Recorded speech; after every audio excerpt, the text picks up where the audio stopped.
discovered something about myself recently that I did not know. I discovered that I am a workaholic. Haven't always been a workaholic. I think it's much easier to be a workaholic when you love your job, which I do. But before this, when I had a proper job and I worked in an office Monday to Friday, I was not a workaholic. I was very happy at 5 o'clock to go, bye, fuck the lot of you.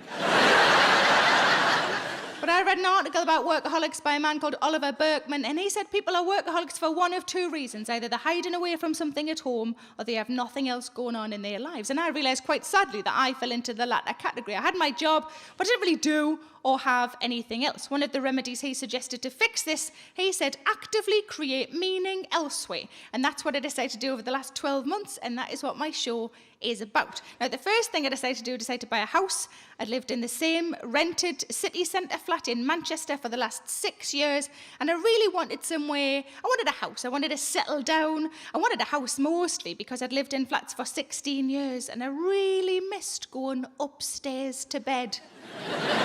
Not through the fucking kitchen.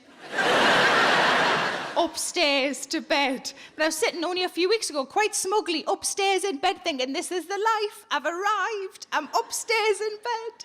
And then I thought, shit, now I've got to go downstairs for food. But what I wanted was somewhere that makes me feel the same way my parents' house makes me feel. They've lived in the same house since they got married 47 years ago. Exactly, and this is what I wanted. I wanted somewhere that I could build memory after memory after memory. Now, I was there sort of late summer last year with my sister, the four of us just sitting around with cups of tea around the kitchen table, putting the world to rights. It was lovely. And at the exact same moment, my sister and I both heard the ice cream man. And it was like no time had passed. No words were exchanged between my sister and I. She shot me a look that said, do you want one? And I shot back a look that said, of course I fucking do.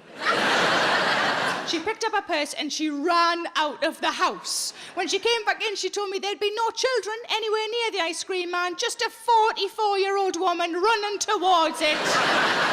He'd started to pull away. She had to flag him down.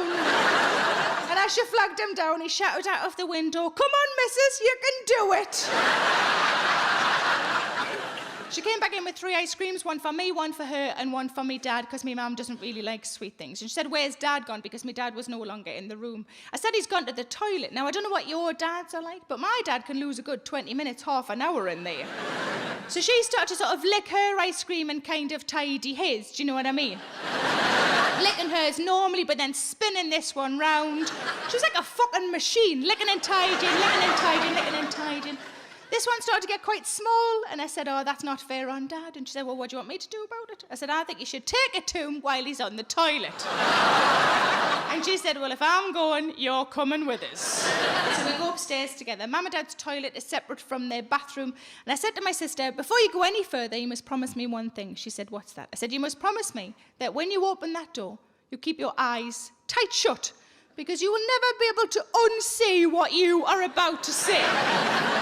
She promised. She knocked on the door. My dad said, come in, like it was an office. And with her eyes tight shut, she opened the door and handed in an ice cream. And my dad said, I cannot take that. And we thought, quite rightly, because eating ice cream while you're doing this shit is disgusting, isn't it? But my dad said, I'm reading the paper, my hands are full.